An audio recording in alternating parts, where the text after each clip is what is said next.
World economic forum వేదికపై YS Jagan హయాంలో భూ సంస్కరణలకు ప్రశంసలు అందాయి.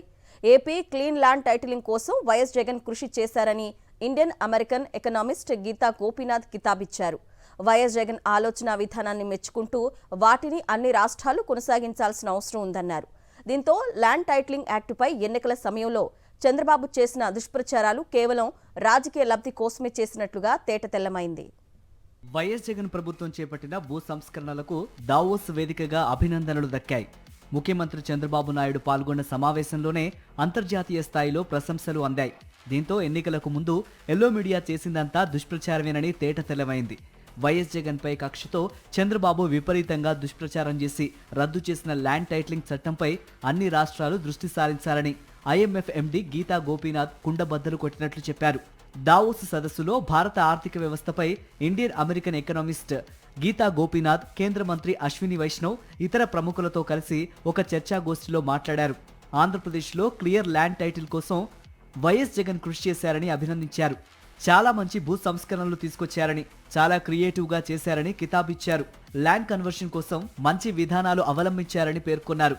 ఇది మంచి విధానమని, ల్యాండ్ టైటిలింగ్ అంశంపై గట్టిగా ముందుకు వెళ్లడం చాలా ముఖ్యమని వ్యాఖ్యానించారు. గీతా గోపీనాథ్ చెప్పిన అంశాలు జగన్ హయాంలో జరిగినవే.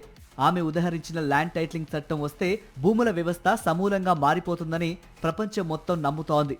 అందుకే దానిపై విస్తృతమైన అధ్యయనం చేశాకే దేశంలోనే తొలిసారిగా వైఎస్ జగన్ దాన్ని ఏపీలో అమలు చేసేందుకు చట్టాన్ని చేశారు. కేంద్రం ఆమోదం కూడా తీసుకున్నాక అమలు చేసేందుకు ప్రయత్నించారు. కానీ చంద్రబాబు ప్రయోజనాల కోసం ఆ చట్టం వస్తే భూములు పోతాయని, జగన్ ప్రజల భూములన్నీ లాగేసుకుంటాడని ఇష్టం వచ్చినట్లు ప్రచారం చేశారు.